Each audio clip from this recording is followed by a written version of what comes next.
হাঁটতে না পারলেও থামাতে পারেনি ইচ্ছে। হামাগুড়ি দিয়ে সভাস্থলে পৌঁছালো প্রতিবন্ধী যুবক। প্রধানমন্ত্রী নরেন্দ্র মোদীর প্রতি অগাধ ভালোবাসায় তার একমাত্র শক্তি।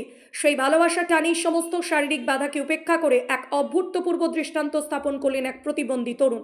মোথাবাড়ি থেকে পুরাতন মালদার শাহাপুর বাইপাস মাঠে প্রধানমন্ত্রীর সভাস্থলে পৌঁছালেন প্রতিবন্ধী যুবক হাসান আলী। হাঁটতে অক্ষম হলেও থামিয়ে রাখতে পারেনি তার অদম্য ইচ্ছাশক্তি। সোজা হয়ে দাঁড়িয়ে হাঁটতে না পারায় কার্যত বসে বসে হামাগুড়ি দিয়ে দীর্ঘ পথ অতিক্রম করে তিনি পৌঁছে যান প্রধানমন্ত্রীর সভাস্থলের একেবারে কাছাকাছি।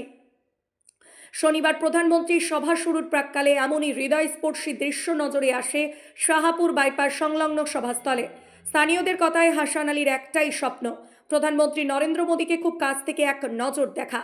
সেই স্বপ্ন পূরণের আশাতেই শারীরিক কষ্টকে তুচ্ছ করে এই অসম্ভবকে সম্ভব করে তুলেছেন তিনি। তার এই লড়াই ও ভালোবাসা থেকে আবেগ আপ্লুত হয়ে পড়েন উপস্থিত সাধারণ মানুষ থেকে শুরু করে নিরাপত্তারক্ষীরা। এই দৃশ্য ইতিমধ্যেই সামাজিক মাধ্যমে ছড়িয়ে পড়েছে এবং বহু মানুষ এক অদম্য ইচ্ছাশক্তি ও নেতৃত্বের প্রতি বিশ্বাসের প্রতীক বলে মনে করছেন। রাজনীতি ছাপিয়ে মানবিকতার এক অনন্য ছবি হয়ে উঠেছে হাসান আলীর এই যাত্রা। বাড়ি কোথায়? বাড়ি প্রতাপপুর, মোথাবাড়ি প্রতাপপুর সাহেবপাড়া। কিসে আসলে? টোটোতে। টোটোতে? একাই না, কার সাথে এসছো? একাই। তুমি তো প্রতিবন্ধী, তো এভাবে মানে কষ্ট করে যাস। হ্যাঁ মোদিজিকে ভালো লাগে? হ্যাঁ ভালো লাগে। কেমন কেন কেন ভালো লাগে?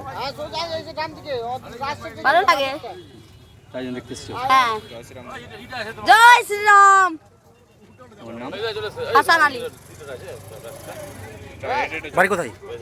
বাড়ি মোথাবাড়ি প্রতাপপুর সাহেবপাড়া।